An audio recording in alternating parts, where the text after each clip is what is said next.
Here. We're not going to get into the pressure washing. You guys know how to do that.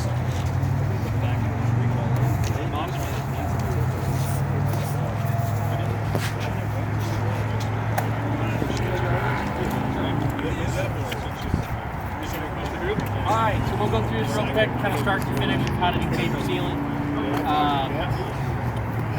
Whenever we come up with a job, there's obviously elements you're going to come across, right? Things you're looking for. Does it have fluorescence? Has it been sealed before? Is it a new install? Existing? If it's a new install, you need to wait at least 30 to 45 days. Minimum. Obviously, because it's still brand new, it's going to have some calcium or fluorescence in it. It's going to come to the surface. Obviously, you want to deal with that first. There's a process for that. He does an fluorescence cleaner. You can treat that.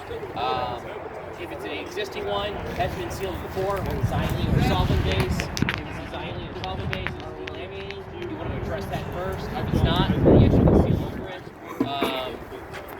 So when we seal, what we do is the first thing we start with is we'll spray detergent down with degreaser and a chlorine, basically an algaecide. We'll soak the pavers down with that. We'll wash it.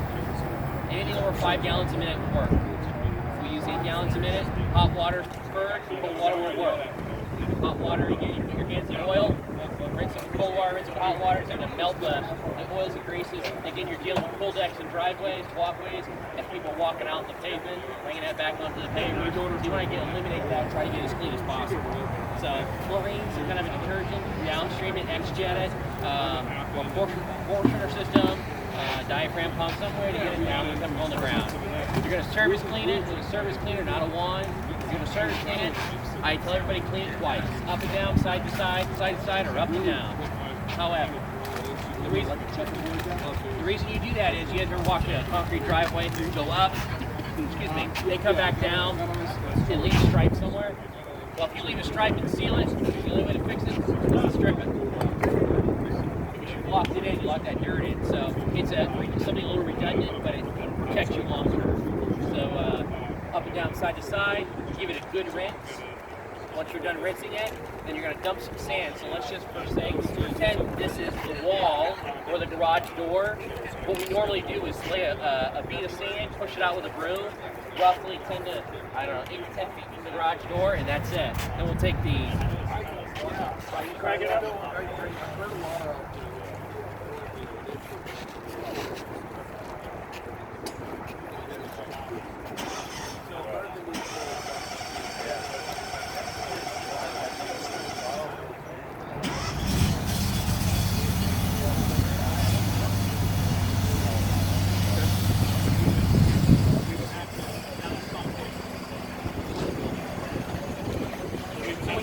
Obviously, we have to go straight up.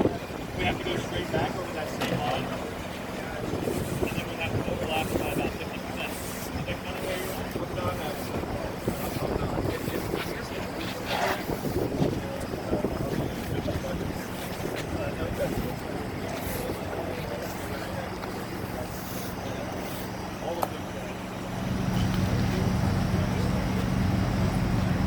you really want to spread that sand out that 8 to 10 feet as far as possible. Watch how your spray zone goes.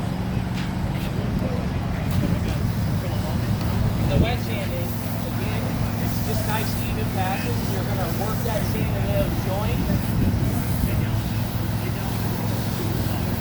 We can do 1,000 square feet. White stuff you're seeing is the sealer because we sealed these pavers a couple times.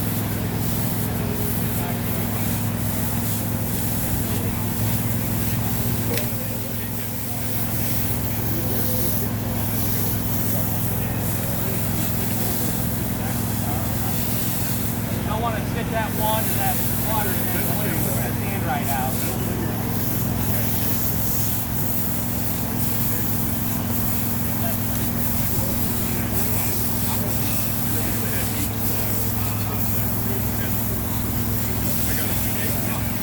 A lot of guys will use that half throttle.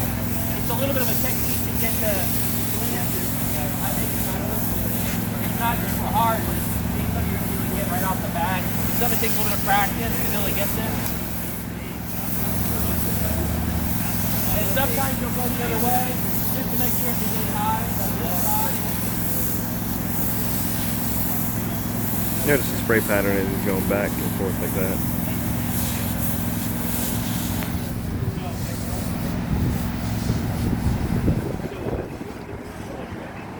Yeah, and that's really. So come on close and I'll show you what I'm talking about. We're looking for the height we're looking for. So, just in this general area, obviously these pavers don't have a toenail, sand's washing out from underneath, and we don't have a bed of sand, we're on top of a parking lot, so it's not gonna be perfect, but this is what we're looking for. That chamber edge, see where it's a fingernail thickness, basically, from the top. This is the appropriate height. The reason we don't dry sand, we wet sand, is we don't make that sand heavy and fall to the bottom. If you dry sanded this entire thing and blew it off with the excess, and then you went to seal it, you can have some voids. That sealer will make the sand basically give you voids and uneven lines or sand. Does that make sense? Mm-hmm. Okay. The sand that we use is silica sand. It's a 2030 grade. It's the size, and obviously you see it's the same color. We buy it's kiln dried. It's processed and cleaned. You can get it at Home Depot. It's full silt filter sand. The pinch a penny. Anywhere that there's media blasting, that they media blasting like peanut shells, or they sell sand that's processed and bagged. The reason we don't use play sand is this sand's coarser. So, I'll give you an example. Suck coffee through a straw, like a Dunkin' Donuts straw, iced coffee. It's big, right? You get a lot of product. So you try sucking something through a itty bitty straw. Well, it's the same idea. If you use play sand, it's very fine and it's soft because the edges are round. So it's very dense. So you try to get water to go through that sand or percolate, it takes forever. We want the sealer to go from the top to bottom. That's why we use a coarse, angular sand, so the sealer goes from top to bottom and locks that structure in. Does that make sense? That's why we use that type of sand. The other reason is bag of play sand is always wet. Go to a Walmart, Home Depot, and it's green. So you don't want to just clean the surface. You've algicide, detergent washed it with some kind of a degreaser. You've rinsed it, you've hot water washed or cold water washed. It's a clean surface. Now you're putting dirty sand on it. So now you just added all kinds of living organisms in this stuff. The sealer's not going to kill it. It's a prohibitor. It's not going to stop it. Does that make sense?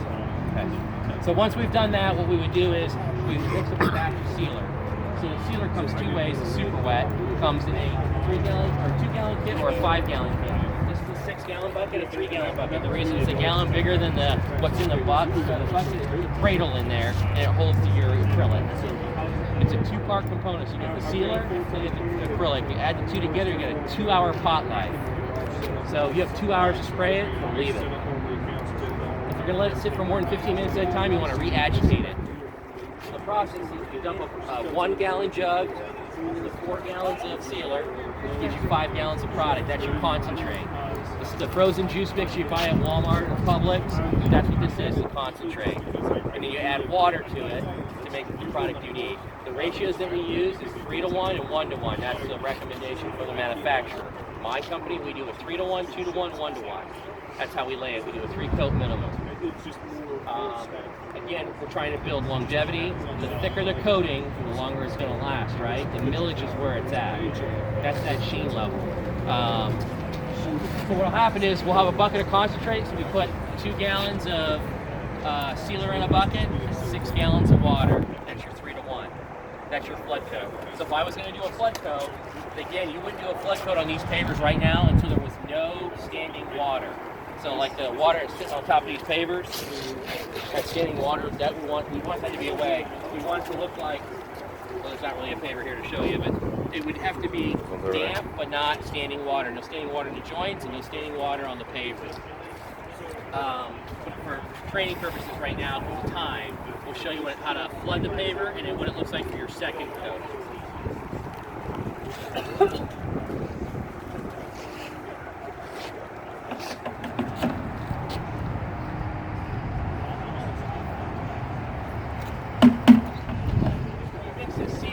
The best way to mix is a paddle drill, just a regular old drill with a paddle, like you would for a paint mixer. You just put it in there, mix it up for at least a minute, and then you just leave it in the bucket. And you can make these just as easy. You can buy one at Home Depot or Lowe's, they sell them. It's cheaper to make them. You can probably use buckets. And just mark the gallons per gallon so you know how to make your ratio. So a flood coat would be, it's going to go downwind, so I didn't see that over there, might get a little, So downwind, obviously, but so a flood coat would be, I want to puddle it. I want to be about 12 to 18 inches from the surface. You see how it's puddling in the joint? That's a flood coat. That would be your 3 to 1. 1 part sealer, 3 parts water. 1 gallon sealer, 3 gallons water. A top coat would be a nice even coat. I'm not flooding the joints, but I'm getting enough to lay, so it's a nice even lay on the paver. This is too fast. You see how it's spotty? That's not what you want for your second coat. Your second coat should be a nice even lay. Flood coat, you should see it start to puddle. Now every paver is going to be a little bit different, right? It's about the porosity. So if the paver is dense, it's going to sit on top. So then you're going to have to move quicker to do a flood. If the paver is thirsty, we call it thirsty paver. It's not as dense. It's going to soak up the sealer faster, so you'll have to put more product down. What we see is we get about 800 to 1,000 square foot to a bucket, and that's both coats. That's your flood coat and your top of it. Does that make sense to everybody? Okay. The big thing is to use a shield when you're cutting in the edges. The big reason for that is you don't want the overspray to get on the house or the screen enclosure or the garage. If you do, it's always good to have a pump-up sprayer, a good size one, 2-3 gallon one, with just clean water in it. Because if you had some wind like we just did and it splashed up on the house, you can immediately spray it with some water and rinse it off. Don't think you can spray the whole patio or cut it all in and do half and then go back. That seal's going to start bonding. Don't forget, it's got a pot life in 2 hours. There's a reaction happening, and the subsurface that it's spraying is probably warm, right? So it's going to start to cure. Once it gets on a painted surface or a house or a garage door, it's not coming off. It's not like you can't just use a stripper to get it off and take your paint off. So when you get on something, a little bit of water washes it off, and you're all set to go. Any kind of questions? I mean, it's pretty self-explanatory. He's going to have a show in Odessa, March 26th and 27th. It's a 2-day event. It'll be basically paper restoration. It'll be how to do paper sealant, how to strip them, how to tint them, and how to treat them for effervescence. It'll be a 2-day event. He feeds you, whole 9 yards, lunch, dinner, whole 9 yards. Hotels across the street from his shop, warehouse where it's being made. It's a pretty good event. I guess the biggest key would be just your consistency. You know what I mean? The way you mix your products. If you think you're going to stretch it, it's not going to work. It's just like Kool-Aid, right? You put too much water in a Kool-Aid mix, it don't taste like Kool-Aid. It looks like Kool-Aid, but it don't taste like it. So you got to make sure that you're mixing the stuff appropriately. I've done it where I put 6, 7 coats down because a customer said I want it to look like glass. So you can do that. You build the sheen at your 50-50 coat. You want to wait about 10 to 15 minutes on a normal day, like today, probably 15 to 20 because it's a little bit cooler. Between coats, you want the surface to get tacky in between coats. If I put another coat on right now, it would just sit there on top. It would remulsify the stuff I already put down. You don't want to do that. You want it to get tacky. So the paper's back here. Earlier, we're starting to tack up. That's when you start putting on another coat. What happens is, when it gets tacky, it's locking up those capillaries and building a barrier. And then you put another coat on top of it. And that's how you're building that layer of sheen. If for some reason these pavers, you've just saturated them so much so, they're just not taking any more sealer, like these are doing right now, you can mechanically move the sealer around. And what that means is you can use a push broom. Mr. Carlos, you can use a push broom and you can push the sealer around to spread it out so you don't get any puddling. Or use a blower.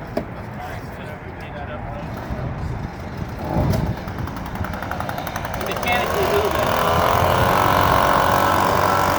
Just be careful when you're blowing, you're not blowing it against the wall and splattering it, right? So you want to blow away, take it easy on the throttle.